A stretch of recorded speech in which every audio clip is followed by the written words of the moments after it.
Shalom ou bracha à tout le monde. Dans les prophéties de Jérémie, dans son chapitre 31, versets 31, 32 et 33, il y a une prophétie qui mérite d'être dévoilée. Il y a un mystère qui est caché et qui concerne toujours le mois de Elul dans le signe zodiacal et vierge. Je me suis posé, comme vous d'ailleurs, pourquoi Moshe Rabbeinu, pour la réparation de la faute du veau d'or qui nous coûte encore très cher jusqu'à aujourd'hui, puisque l'Éternel a dit à Moshe Rabbeinu, je leur pardonnerai de la faute, mais leur punition, elle sera à dose infinitésimale, jusqu'à la fin des temps. C'est-à-dire que cette faute-là, elle nous a coûté très très cher, car nous avons fait rentrer un deuxième pouvoir à l'intérieur de nous. Alors qu'il faut un seul pouvoir, l'unique créateur Hachem. C'est justement la faiblesse de l'homme. Il a un très grand mauvais penchant. C'est un ange qui habite avec lui et bien sûr qui le perturbe. Il lui fait faire des choses qui s'appellent des péchés, hataïm, des avonot. Ce sont des erreurs qu'il fait. Et en fait, si l'on peut dire ainsi, ça contredit le royaume céleste. En fait, ça leur perturbe à lui, dans son royaume céleste. Et donc, Akadosh Baruch Hu, il dit, cette faute-là, elle vous poursuivra dans toutes les générations. Dans chaque génération, je prendrai un petit peu pour vous pardonner. Je vous mettrai dans les épreuves de la souffrance. Comme ça, c'est marqué dans le texte. Ubiom pokdi ufakati alehem hatata. Ça veut dire à chaque fois, je me souviendrai de la faute du Hegel, du veau d'or, et je vous ferai une punition pour vous purifier. Ça, le but, c'est la purification. Mais en attendant, tu souffres. Cette souffrance, elle va améliorer, elle va épurer, elle va raffiner, elle va purifier, si l'on peut dire, les impuretés qu'il y a à l'intérieur de toi. Mais, Moshe Rabbeinu, il a vu dans sa prophétie, dans sa sagesse, que le mois de Elul, que nous traversons, nous, le peuple d'Israël, depuis le début du mois jusqu'à Kippour, il y a donc ces 40 jours. Ces 40 jours, c'est la formation du fœtus. Il a compris que le début du mois de Elul, c'est un jour où on peut se renouveler totalement, parce qu'il existe une richesse d'oxygène, un trésor de purification dans ce mois.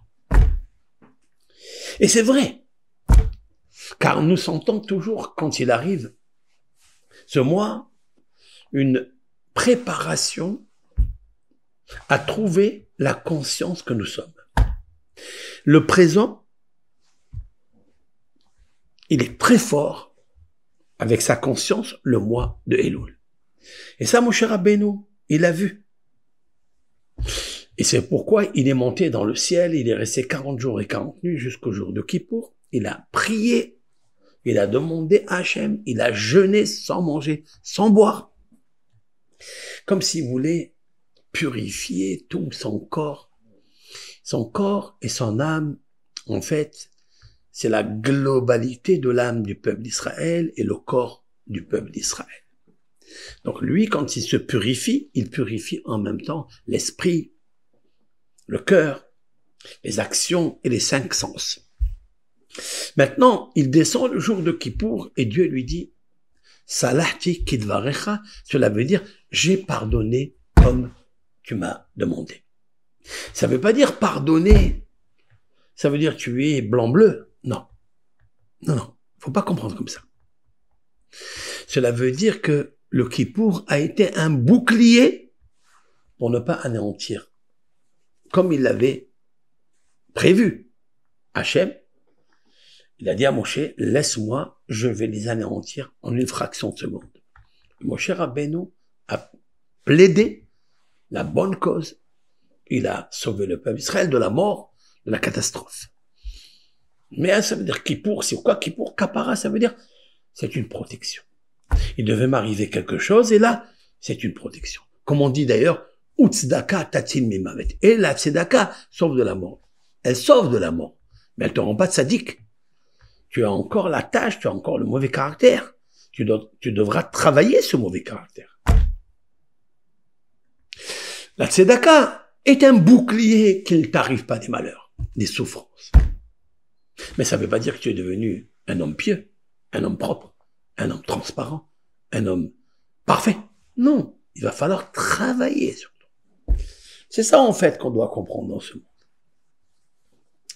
Maintenant, je vais vous lire ce que dit le prophète Jérémie. Jérémie dans les chapitres 20, 21, 22, 23 jusqu'à 31, il parle du peuple d'Israël qui a dévoyé dans son époque, pour lequel il a détruit le deuxième temple. Il les a avertis plusieurs fois.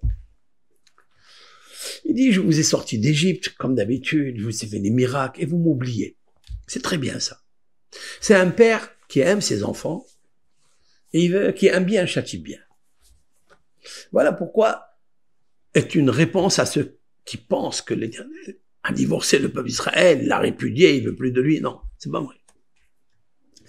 Puisque maintenant, il leur reproche beaucoup de choses, il leur dit, je vais vous amener dans le creuset d'épuration.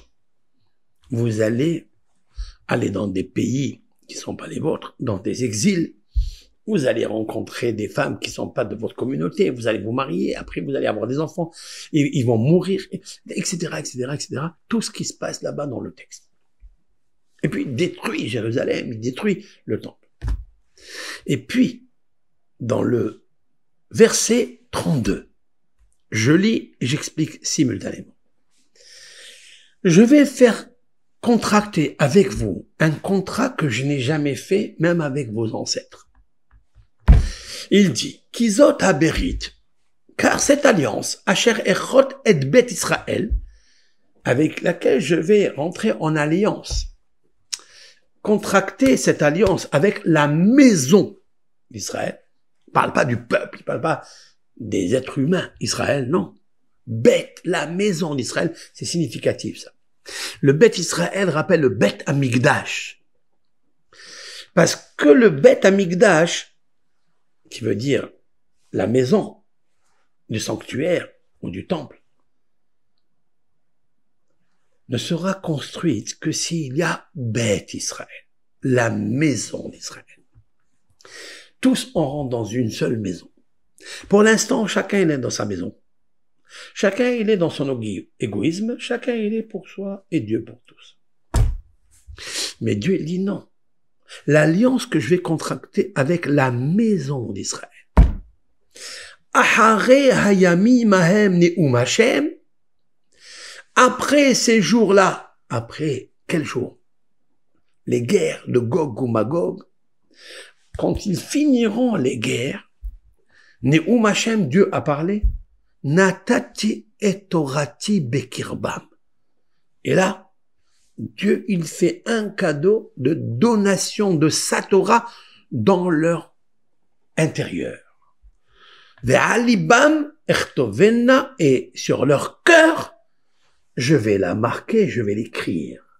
Dieu, si l'on peut dire ainsi, va inspirer un esprit tellement saint qu'il va graver la Torah à l'intérieur de leur corps, dans les 248 os, et pour les femmes, 252 organes, et 365 nerfs, 20 vaisseaux pour tout le monde.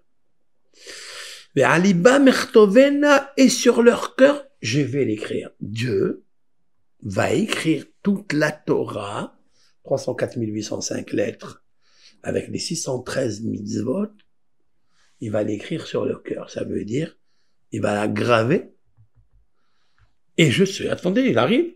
Ve'haïti lahem l'Elohim, je serai pour eux un Dieu.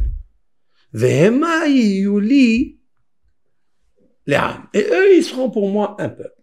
En fait, c'est la même phrase qu'on récite tous Ani ledodi vedodi. Sauf que là, c'est Dieu qui dit, je serai pour eux un Dieu et eux, ils seront pour moi. Pour l'instant, il nous faut que nous, on fasse les premiers pas d'amour,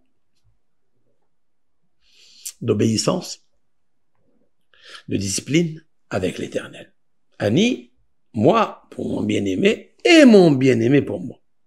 Ça, c'est maintenant avant la fin de la guerre de Gog ou Magog, avant la venue du Mashiach. Mais il arrivera un moment que le contrat que je ferai avec eux, c'est moi, Hachem, je serai pour eux un Dieu, et eux, ils seront pour moi un peuple. Mais peut-être que non. Peut-être que Hachem, il va être pour nous un Dieu. Et nous, comme d'habitude, on va l'oublier. Et on va faire n'importe quoi. On va désobéir. On va s'insurger. On va dévoyer. Tu dis non, non, non. Quelle est la différence qu'il y a entre avant et après? C'est que c'est moi qui ai écrit la Torah dans votre cœur. Je vais la rentrer à l'intérieur. Je vais vous la donner cadeau. À l'intérieur de votre corps. Et je vais l'écrire entière gravée dans votre cœur. Vous n'allez pas l'oublier. Alors, car je suis l'Éternel votre Dieu, et vous serez après, mais mon peuple.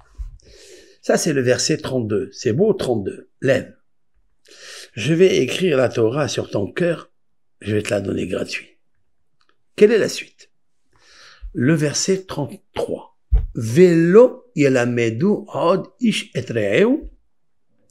Un homme ne va pas enseigner à son camarade ou à son frère comme on le fait maintenant en leur disant allez, connaissez Dieu, il faut s'approcher de Dieu, il faut le bénir, il faut le louer, il faut se soumettre à Dieu.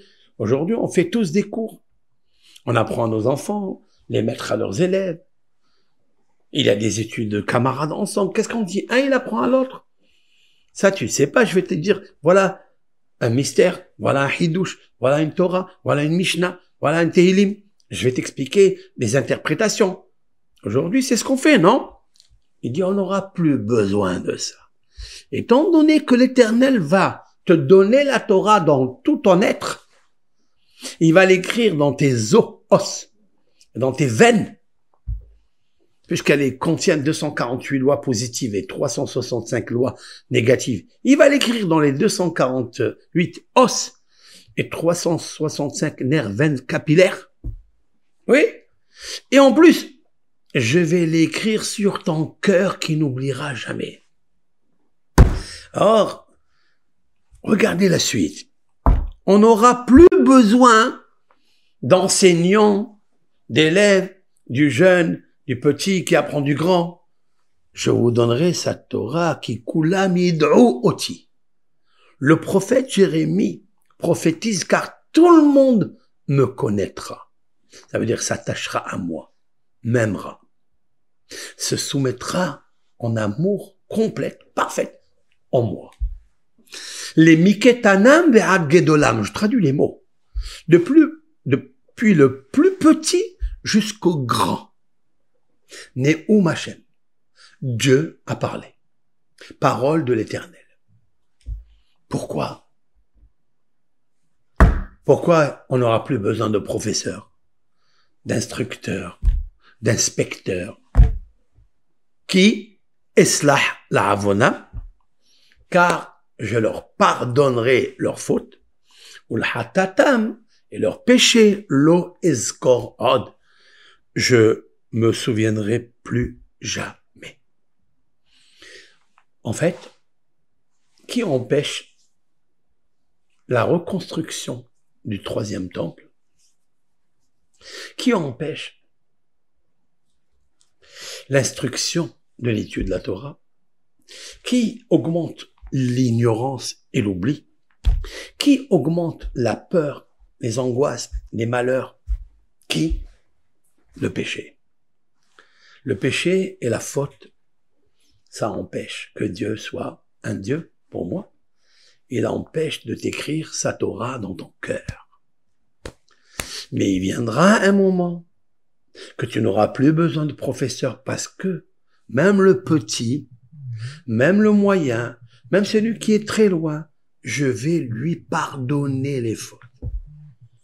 La faute est un écrin, est un veto qui empêche de comprendre la Torah. Alors là, après ces jours-là de guerre, etc., de haine, moi-même, je m'occupe d'être votre Dieu, et alors vous serez mon Dieu. Pourquoi je vais être votre Dieu? Parce que je vais vous pardonner vos fautes. Voilà ce qui est marqué ici, cette prophétie qui est belle et qui va se réaliser. Qu'y a-t-il dans cette prophétie? Ça. Vous avez vu les 4 mots que je viens de dire? Qui eslah la'avonam ou l'hatatam lo eskorod? Car eslah, c'est quoi eslah? Je pardonnerai. Regardez, qu'est-ce qu'il y a? Aleph. Je vous l'ai marqué ici en gras, couleur orange, car avec l'orange, tout s'arrange. La'avonam lamed. Velo lahatatam, à leur péché, lo eskor, je me rappellerai plus, je me souviendrai plus de leurs fautes. Aleph, lamed, vav, lamed. Elul.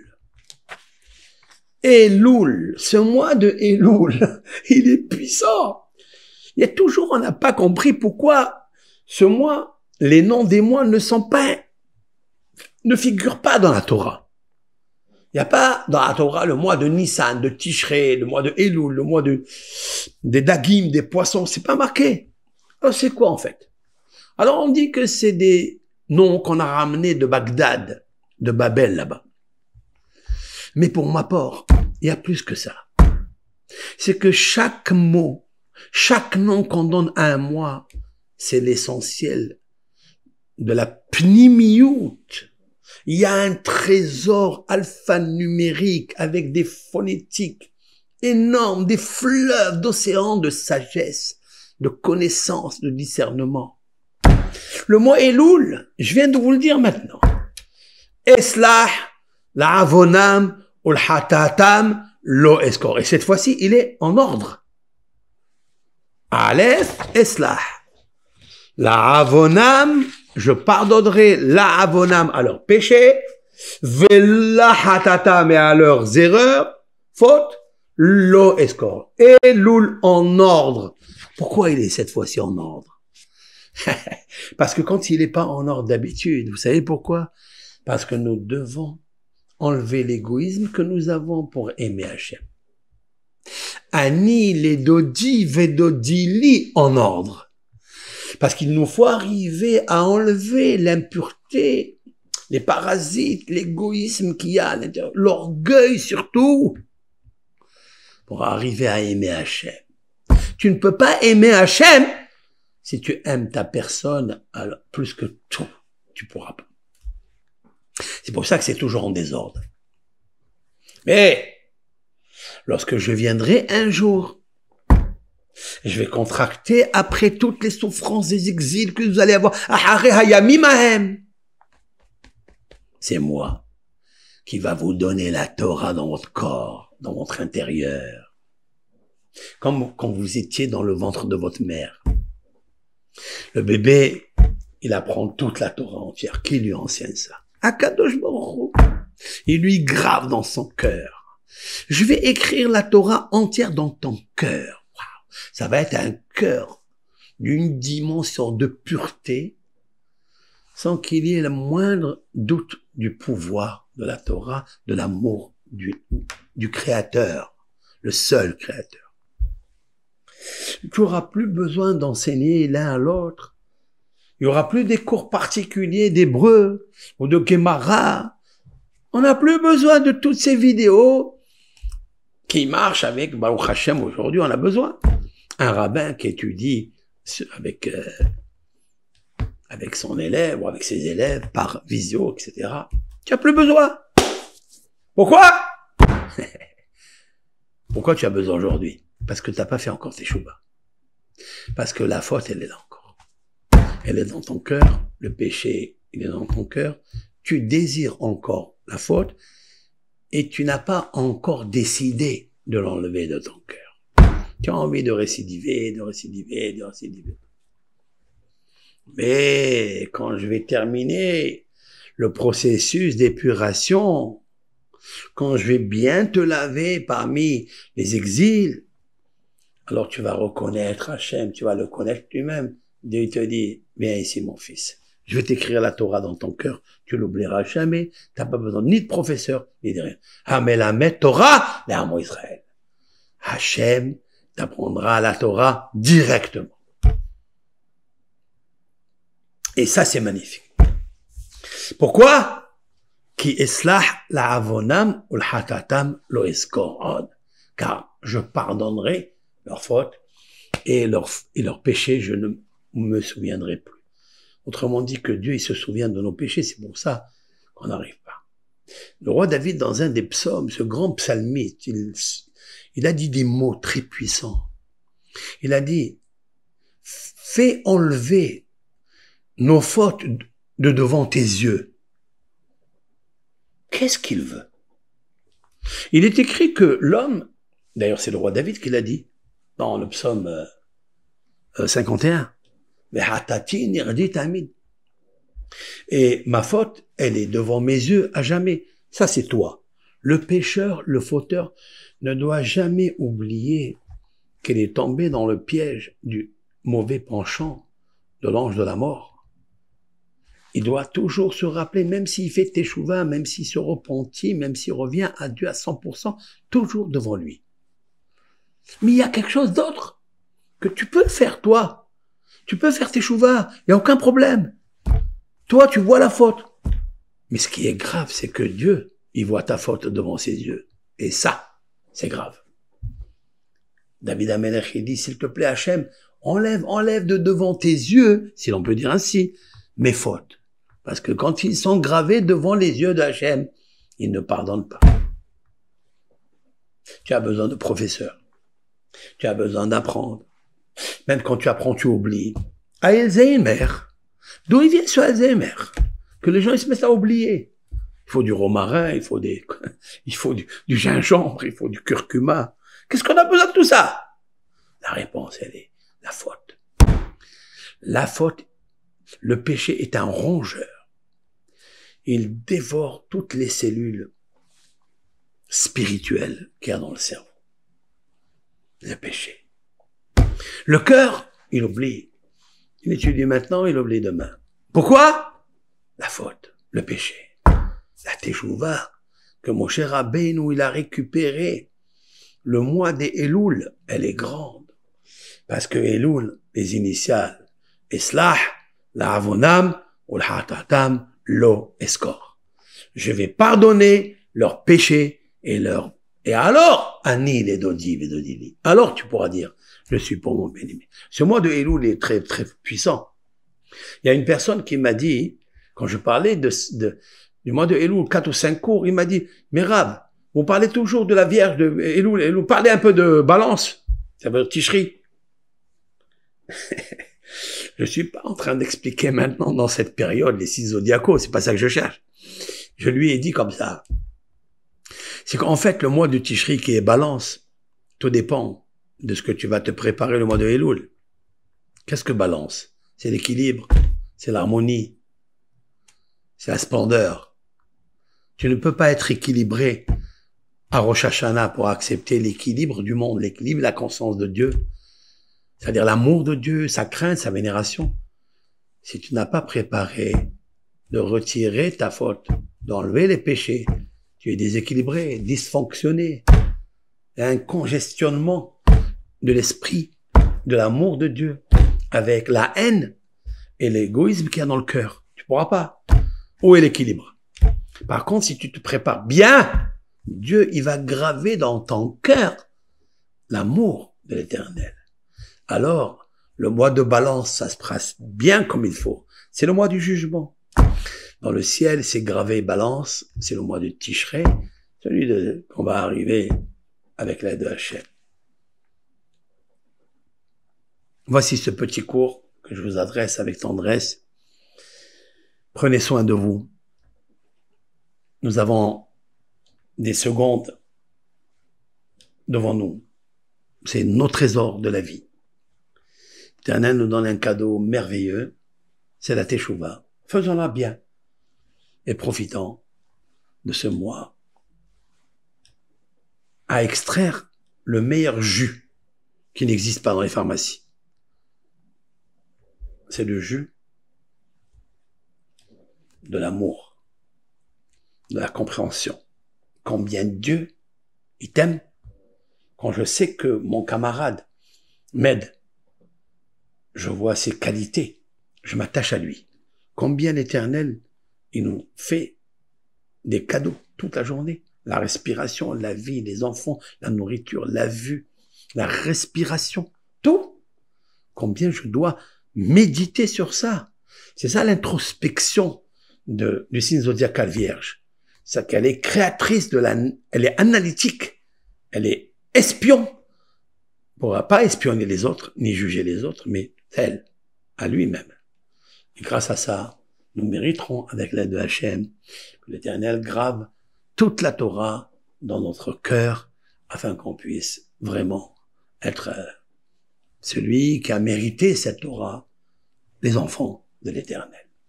Merci, Moshe Rabbeinu. Merci, prophète Moshe, qui nous a tout dévoilé. Voilà ce petit cours. Kol tov, bracha, ve'atzlach.